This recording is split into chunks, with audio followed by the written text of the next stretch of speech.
Seguimos aquí en Salud, Dinero y Amor. Muchas gracias por acompañarnos. 9:17, aquí sus amigas Romina, Claudia y María Elena. El día de hoy vamos a platicar con Gerardo Carrillo. Él es director de Finanzas Públicas de Fitch Ratings. México recientemente pudo haber perdido calificación. ¿Qué pasa si nos bajan calificación a las calificadoras estadounidenses? Eso nos hace menos atractivo para que las empresas en el mundo quieran invertir. ¿Eso en qué se traduce? En menos inversión, en menos empleo y por supuesto nos pega en el bolsillo a todos los mexicanos, y por eso es un gusto tener en la línea telefónica a Gerardo Carrillo. Gerardo, muy buenas noches. Hola, ¿qué tal? Buenas noches, María Elena. Gracias, Gerardo. Oye, ¿cómo estás viendo en esta situación que vivimos interna y externa? ¿Cómo ves tú a México? Lo que hemos dicho es que la economía mexicana ha resistido bastantes choques externos e internos en los últimos años y ha mantenido un ritmo de crecimiento que puede considerarse relativamente bajo. Ha sido en promedio en los últimos 5 años de 2.8%. Pero por otra parte, si vemos cómo se ha desempeñado la economía en otras latitudes, tanto de la región, digamos de América Latina y del mundo, pues este 2.8 en los últimos 5 años no es tan malo, ¿no? Y sobre todo lo positivo es que ha resistido choques, ¿no? El último choque, vamos a decir, que tuvimos, por lo menos en términos de expectativas, se dio a finales de 2016 con las elecciones en Estados Unidos. La expectativa probablemente era muy desfavorable para México en general, y la realidad es que la economía durante 2017 estuvo funcionando de manera adecuada, ¿no?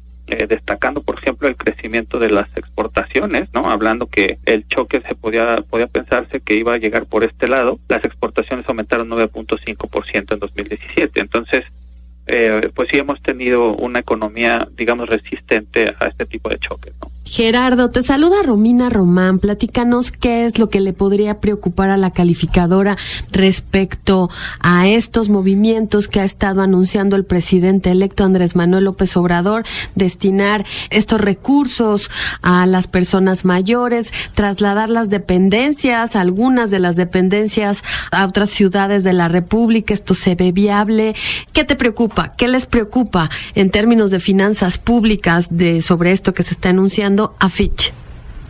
Buenas noches, Romina. Pues mira, en realidad una preocupación como tal probablemente no tengamos, pero sí hemos mencionado justamente de los temas que mencionas. Yo te diría que el mover las dependencias hacia el interior de la República en sí no lo vemos como un riesgo importante, ¿no? Pero sí lo que hemos dicho es que potencialmente las políticas que estuvo manejando el hoy presidente electo Andrés Manuel López Obrador pues tienen el potencial de incrementar el gasto, ¿no? O por lo menos reorientarlo, ¿no? Si se da una reorientación en el gasto, donde digamos las partidas que se recorten logren en sí mismas, vamos a decir que generar los espacios presupuestales para financiar este tipo de subsidios a los adultos mayores y a los estudiantes, ¿no? Si esto se logra, pues en sí mismo pudiera no tener un efecto sobre el balance del gobierno, pero sí consideramos que puede ser un reto importante que se logre, ¿no? Que se logre balancear. Se mencionó que el próximo gobierno pretende mantener estabilidad fiscal y financiera. Eso está bien, lo vemos con buenos ojos, pero sí es importante saber cómo va a balancear este objetivo de estabilidad fiscal y financiera con un posible incremento en el gasto, o si logran no incrementarlo y simplemente reorientarlo, ¿no? Ya, Guillermo, entonces tendrían buenas expectativas. ¿Qué es lo que debería de tener presente esta nueva administración con el objetivo de seguirle dando fortalezas a México? Pues bueno, hablando de lo que es, vamos a decir, el crecimiento económico, pues es importante que se defina eventualmente las reformas estructurales que hizo esta administración, pues vamos a decir que daban un rumbo, ¿no? Si la próxima administración está pensando en un rumbo diferente, pues es importante que se defina cuáles son las alternativas de crecimiento económico que le estarían dando al país, ¿no? Eso hablando en términos, vamos a decir, de crecimiento económico. Oye, Gerardo, nos queda un minuto, pero te saluda Romina. A mí sí me gustaría que nos contestaras este riesgo de un mayor endeudamiento. Eso ocurrió cuando el presidente electo fue jefe de gobierno de la Ciudad de México, incurrió a un endeudamiento importante. Sin embargo, no es lo mismo a nivel local que a nivel país. ¿Cuál es la señal que se envía? ¿Se puede endeudar todavía más? ¿Se puede incurrir en un déficit?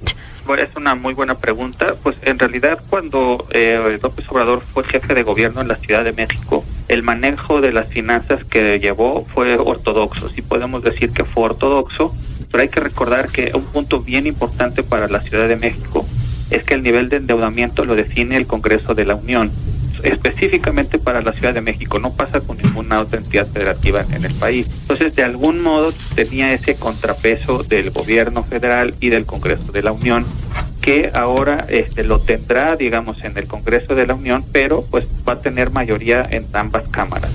Entonces, sí podrá definir el déficit, aunque existe una ley, ¿no? Una ley que establece límites al déficit en el que puede incurrir el gobierno federal, pues eventualmente incluso puede cambiar esta ley con la mayoría legislativa que va a tener. Entonces sí va a ser muy importante que defina cuál es la estrategia, en este caso vamos a decir financiera, ¿no? De endeudamiento en el país, porque la calificación soberana sí pudiera ser sensible en caso de que el endeudamiento en términos del Producto Interno Bruto tenga una trayectoria ascendente. Esto sí pudiera ser un elemento que presione a la baja la calificación soberana. Gerardo, ustedes que conocen la estructura de las finanzas públicas, ¿cómo ven esta propuesta de compras consolidadas, de reducir sueldos a la alta burocracia, de transferir dependencias a otros estados? ¿Qué tan rápido se puede mover la estructura de las finanzas públicas con este tipo de propuestas? Pues en realidad pensamos que sí pudiera haber espacio para hacer algunos recortes en el gasto corriente, aunque ciertamente este cambio o transición o transferencia de las dependencias al interior pues pudiera presionarlo al alza, ¿no? Porque también entendemos que debe haber coordinación entre las diferentes áreas y pudiera incrementar el gasto en traslado de los funcionarios. Pero pues, sí es algo que pensamos que se puede dar, aunque no sabemos hasta qué punto se puede dar de manera rápida, hasta qué punto esta reorientación del gasto pudiera ya darse en 2019. Quizás sea un proceso que tome más de un año, ¿no? Para reorientar el gasto corriente hacia subsidios a la población de adultos mayores y estudiantes. Muchísimas gracias, Gerardo Carrillo, director general de Finanzas Públicas de la agencia calificadora Fitch Ratings. Las primeras evaluaciones de la propuesta del gobierno de Andrés Manuel López Obrador. Gracias por esta entrevista para Salud, Dinero y Amor, Gerardo. Muchas gracias a ustedes y buenas noches. Gracias, nosotros